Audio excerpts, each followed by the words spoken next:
мусобиқаҳои байналмилалии ин тобистон бо чанд сабаб фарқкунанда мешаванд. Яке аз он ҳунарнамоии охирини ситораҳои футбол дар ҳайати мунтахабашон дар мусобиқаҳои қитъавӣ мебошад.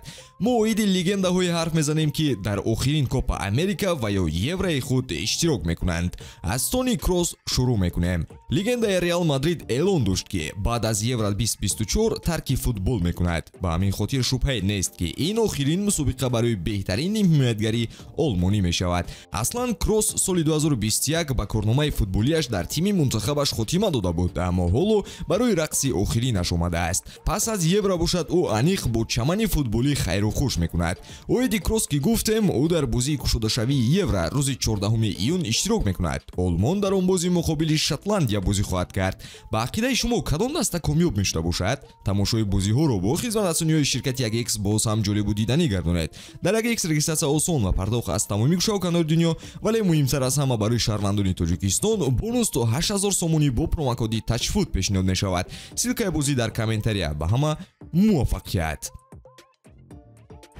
Акнун аз Оливер Жиру гуфта мегузарем. Ӯ ҳанӯз моҳи май эълон дошт, ки баъд аз Евро корномаашро дар тими мунтахаб ба охир мерасонад, то ба ҷавонон имкони дурахш диҳад. Ин мусобиқа барои Жиру шашумин иштирокаш дар мусобиқоти бузург мешавад ва тасмими дуруст аз ҷониби топ голзани фаронсавӣ аст, ки ба насли нав роҳ боз мекунад.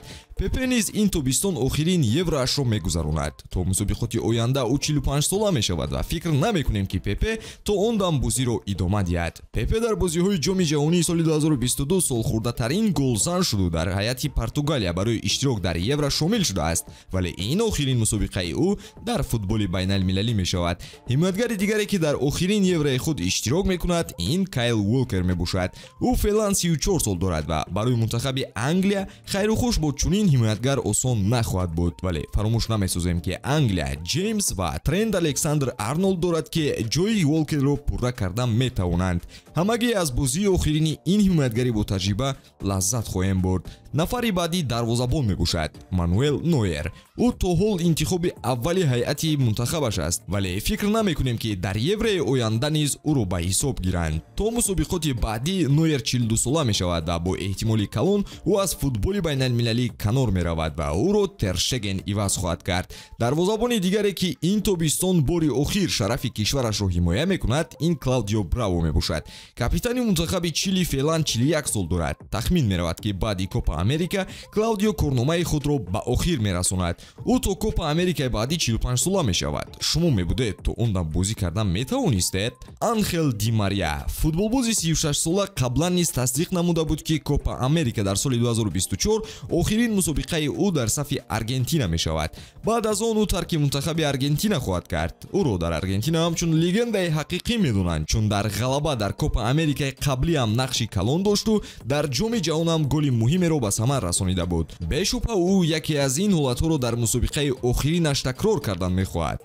хабарҳо низ ишора мекунанд, ки Ди Мария ба зудӣ ба дастаи Интер Майами мепайвандад. ана аз ҳайати ин даста боз Суарес ҳам ҳаст, ки бори охир бо мунтахаби Уругвай дар КОПА АМЕРИКА иштирок мекунад. ҳамлагари 37 сола то ҳол дар формаи хуб қарор дораду ба Уругвай кӯмакрасон мешавад, вале мутаассифона ин барои охирин бор мешаваду баъдан тарки футболи байналмилалӣ мекунад.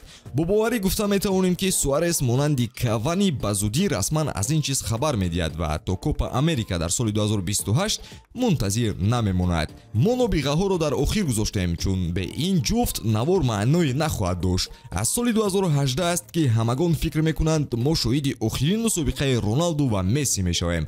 6 сол гузашту онҳо ҳамоно дар сафи пеш қарор доранд. Криштиано Роналду 39 сол дорад ва Месси бошад то ба КОПА АМЕРИКА 37 сола мешавад. онҳо борҳо исбот карданд, ки иқтидору қувваашон аз одатӣ дида барзиёд аст, вале ба фикратон то мусобиқоти баъдӣ дар синни 43 ва 41 онҳо бозиро идома медиҳанд? шояд ки ҳа, ё ин ки ин охирин бозии онҳо мешуда бошад. ҳатман дар ин бобат фикратонро дар комментария қайд кунед, чунки фаҳмиданаш барои мо ҷолиб аст. ҳамзамон футболбозони боқимондаро қайд кунед, ки дар Евро ё КОПА бори охир ҳунарнамоӣ хоҳанд кард. масалан яке аз онҳо Томас Мюллер. ҳарчанд мо низ ҳунарашро қадр мекунем, вале вақти ӯ низ ба охир расидааст. монанди оне, ки вақти навори мо ҳоло ба охир мерасад.